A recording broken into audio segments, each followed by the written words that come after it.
اجي نحضروا هذا المسمن المورق اللي كيجي بهذه الطريقه وبواحد الحشوه اللي غزاله بزاف وسهله. تبعوا معايا الطريقه ديالو، ما تنساونيش من حركه الاكسبلور. قليبات ديالكم اللي ما مشتركاش عندي تشترك عندي، مرحبا بها. هنا غنحل معاكم هذه الوحيده. شوفوا معايا كيفاش كيجي من الداخل، تتجي اختي معلكه. يلا اختي نمشيو للمقادير، وضروري ما خاصك تجربيه. تبعوا معايا الطريقه ديال العجين، هي اهم حاجه في هذا المسمن. غادي ناخذ جوج دليف ديال الدقيق اللي هو الفورص، وغنضيف عليهم ابيض بيضه، ملعقه ديال الخميره الحلويات، شويه ديال الملحه، وملعقه ديال السكر باش يجينا المسمن احمر وزوين. هنا البنات نسيت ما شاركتش معاكم جوج المعالق كبار ديال الزيت العاديه.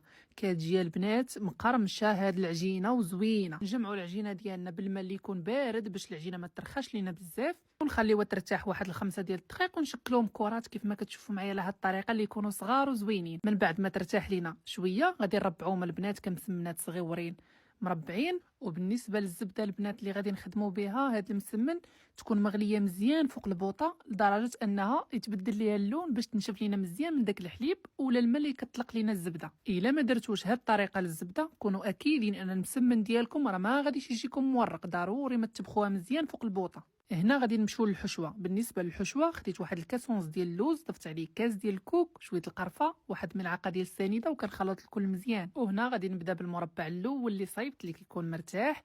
كنبدا نبسط العجينه ديالي كيف ما غتشوفوا معايا. غادي نحتاجوا هاد الدانون الكريمي ديال الشوكولا ولا ديال الكراميل اللي كتفضلوا البنات، بجوجهم كيجيو زوينين. غادي نديروا واحد جوج المعالق ديال الحشوه، وغادي نسدوا المسمنه ديالنا بحال شكل شي بسيطله صغيره. من بعد البنات غادي ناخذ واحد الكره من ديك العجين، غادي نقسمها على جوج، وغادي نبسطها مزيان، وغادي نغلف بها ديك المسمنه اللي صايبت، وكنحطوها البنات وكنغلفوها على هاد الطريقه كيف ما كتشوفوا معايا. كنديروا بحال شي فرفاره وكنجمعوا العجينه ديالنا على المسمنه. كتجي زوينه البنات، والطريقه راه ساهله بزاف، وضروري ما خاصكم تجربوهم، راه كيجيو لذاذ بزاف. نبقى على هاد الطريقه حتى كنكمل كاع المربعات ديال المسمن ديالي. راه كيجيو زوينين البنات، غير جربوهم كيف ما قلت لكم. كنستفهم في واحد اللاطه اللي فرشنا فيها ورق الزبده باش يجيونا زوينين. كيجيو البنات محمرين وزوينين كيف ما شفتوا معايا. هنا من بعد ما كملتهم دهنتهم مزيان بالزبده وفلحتهم هكا بالموس، وكندخلهم الفران يطيبوا على درجه الحراره اللي تكون 200. ضروري ما يكون الفران سخون. من بعد ما كنخرجوهم من الفران، الا بغيتوا ترشوهم بشويه السكر كلاصي رشوا.